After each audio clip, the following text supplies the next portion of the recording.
cattle ranchers in the US are sounding the alarm. All right, it's getting serious. Things are collapsing. And this article out of Fox Business is calling it a quote, meat recession. But is it really a recession, or is it a collapse of our cattle and ranching and meat industry? Is that what it really is, or is it just a recession? All right, I think this is a intentional collapse, and we are seeing it accelerate. We are seeing farmers get out of the business quicker than they've ever gotten out. All right, so let's dive in. Let's see what these warnings are, because lots of big things are coming. We were talking about the other day how this grain deal was suspended and how this is going to affect global grain prices, global corn prices, global wheat prices, and how all these main animals, grain is the main feed source for these farm animals, all right? For chickens, pigs, cattle, it's all grain, and most of it's corn. And having this grain deal struck down is going to affect 10-20% of the world's grain exports. All right, so look for grain prices to go up, which is going to cause meat prices to go up, cause everything to go up. Everything's tied to grain. All right, everything has grain in it, so look for this to affect it. But ranchers are also sounding the alarm right now. All right, so major warning, and this is going to be a collapse. How much longer, like how many years can we take of this before all the farmers are just collapsed? And is this what they want? Do they want all the mid to lower size farmers to just totally get out of the business? And I've even seen big farmers, massive ranchers wanting to get out the business. All right, so I personally knew, and we'll get into all this stuff in just a second, but I personally knew a rancher that had over 60,000 acres. All right, 60,000, not 6,000, 60,000. Right, massive. It's not a joke. Right, and this was somebody I knew personally in person, and they were even telling me that they are thinking about getting out the business because it's just too much. It's not profitable, and they're facing a lot of the same issues that these ranchers are facing as well. All right, so what's going on? 60,000, it's affecting everyone. All right, if even people that have 60,000 acres want to get out of the business, then we're screwed. All right, it's over. There's not going to be any massive farms. We're just going to be eating crickets and stuff. You know what I mean? It's going to be cricket pizza with a cricket dough. You know what I mean? This is what they're heading towards. They're trying to collapse the food system so they can move in this new agenda, this new dystopian agenda. Not to mention all the other things, all the chemicals and biological hazards essentially inside of our food as well. So let's dive into these numbers. All right, this is huge. This is affecting farmers, big, small, all around. All right, so this was an article out of Fox News. They're calling it a quote meat recession, but I think it's a meat industry collapse, a farming collapse in our society, in America, in the West. All right, so it says an online meat delivery company was giving this warning, and then some ranchers were also warning as well. So they were saying that the cattle herd has shrunk due to droughts. Our total meat supply for the coming year is down significantly. This is one of the main reasons a meat recession is coming. And we believe that an acute and protracted drought in the southwest United States is responsible for increased culling of beef cattle, which is leaving the U.S. structurally short beef cattle and beef supply. So they are warning that their supplies for beef and cattle for their business are being cut off right now because farmers are getting out of the business, ranchers are getting out of the business. And it said the amount of cattle, feedlot cattle, fell 4% in September and nationwide overall. And it said the amount of cattle in Kansas fell 11%. All right, so we're seeing farmers sell off their herds because it's too expensive and the drought is too severe, because when there's drought, there's less grass grown, there's less hay produced, and that's less vegetation for the cattle to eat. That's less food, literally less food for them to eat.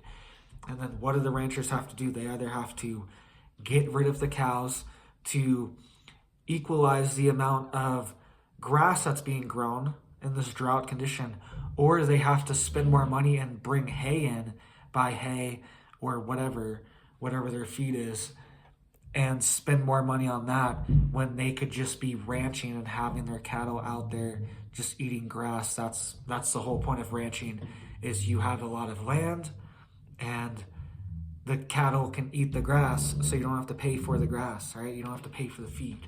That's the whole point. That helps keep beef prices way down. All right, yes, we have feedlots. Yes, there's massive feedlot operations, but cattle ranchers also help to bring it down because their input costs are a little bit lower. They can do it on a little bit thinner budget if they need to, right?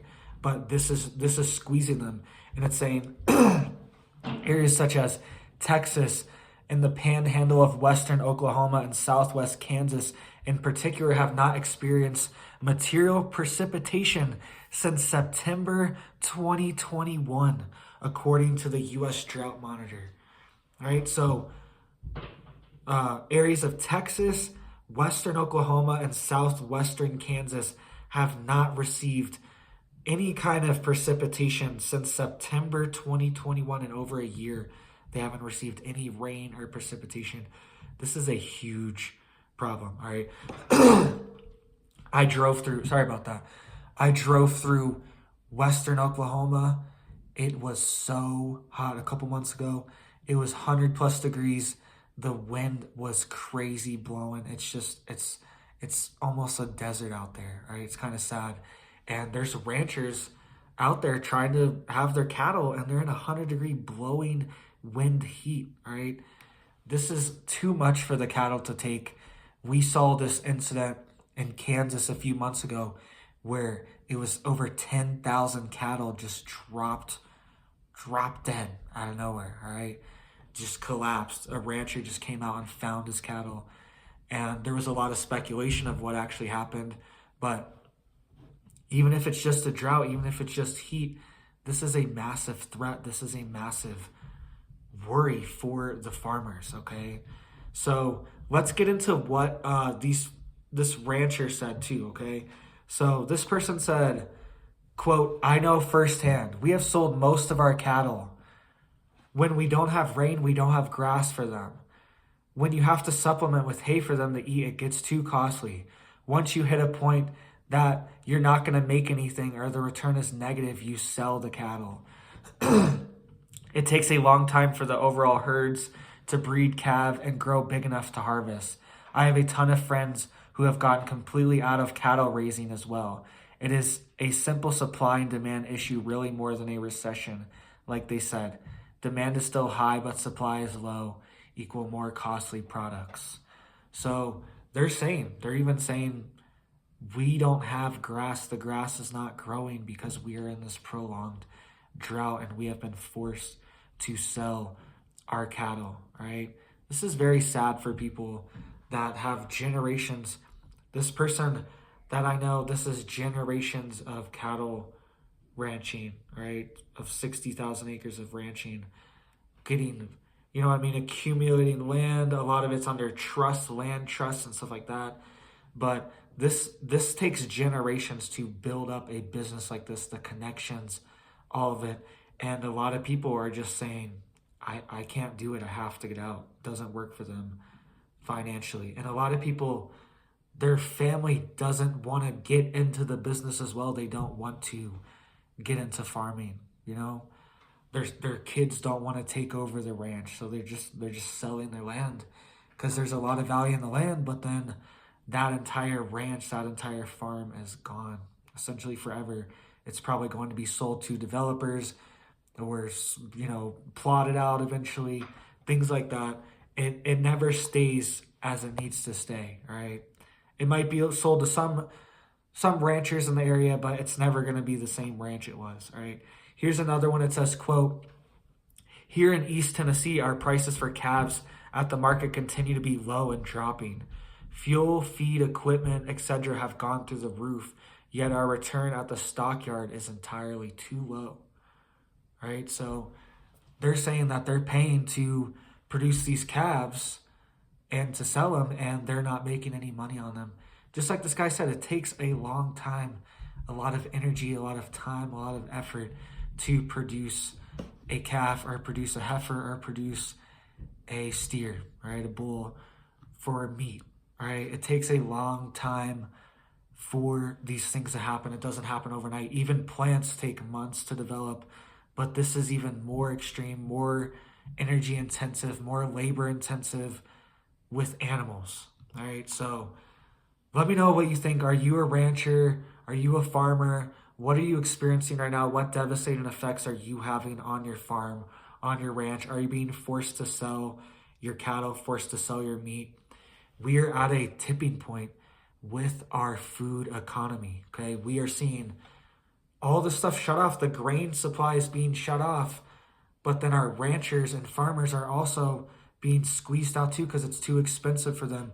What happens when these grain numbers hit the markets and really cycle through, and the farmers buying grain for their cattle on feedlots, things like that, or buying hay? What happens when these prices trickle through from this grain deal that's been blocked with, over there in the Black Sea? I don't even want to say this stuff, but over there, you know what I'm talking about. What happens when this trickles through? More ranchers, even more, are going to get out of the industry and not want to be a part of this because it's going to be too expensive. And they're not even sure if after they go through developing this whole animal and developing this whole product, that they're even going to make money on it. Just like this person said, in East Tennessee, they sell calves and they're going through this whole process to develop a calf and they're not making money on it. So what do you do in this situation? Farming ain't free. People think farmers do it for charity or something. A lot of farmers do a lot of extra work and a lot of extra stuff that is kind of charity, but they shouldn't have to. That shouldn't be how it should be in America. They should be paid what they need to be paid, and we should be able to have food that's a reasonable price as well, right? That should be a win-win for everyone. We should be able to figure that out in America. So let me know what you think. Let me know if you're a rancher or farmer or anything like that. What's going on your farm? Thank you guys for watching. Get prepared. Start growing food now. Get your seeds stocked up now. Get your 20-pound bags of rice. Get your canned goods. Get your canned fruit, your canned meat. All this stuff. Freeze a bunch of meat. Start hunting. All right, we're not a hunt. We're not a fish. I grew up fishing in Florida. We would go out on the boat every single weekend and go fishing. All right, we would camp out on the boat. All this stuff. All right, my dad was obsessed with fishing. I love fishing too. Learn these skills that could potentially save your life one day. Hunting too. I'm trying to get my skills up in hunting. All right, my neighbor used to. My old neighbor, they hunted elk, all right? They gave me elk meat before, elk burgers. Tastes very good, delicious food. Learn these skills, all right? An elk can stock up your freezer for the whole year potentially, you know what I mean? If you can get a tag for one, right? I think it's out of season in most places now, but you know what I'm saying? Learn these skills, get these things under your belt because you might need to use them in a situation, and you might need to use them now, all right? Maybe meat prices are so high, you need to start hunting now. Maybe you need to get some deer, get some elk, you know what I mean? Get some wild boar if you're down south. I think boar season's like all season. I think it's open season on, don't quote me, check that out. But down in Florida, I'm pretty sure those wild boars, you can just get them anytime, any place, all right? As long as you're out in the woods, out in the park or whatever. So let me know what you guys think. What are you doing to get prepared? All right, get these skills up. Start fishing, start hunting, stock up your pantry, get it all going because these skills are going to get more and more important as the days go by. Every day there's going to be a new rancher getting out. There's going to be a new farmer getting out, and that's going to make food scarcity, food prices even higher, food scarcity even higher. All right, it's just going to keep ticking up the dial. Every single time a rancher gets out, it's just like these warehouse fires. It's like every fire is an attack on the supply chain. Every rancher, every farmer getting out is a hit on the food supply, especially for America. So thank you guys for watching. You have a big old blessed day.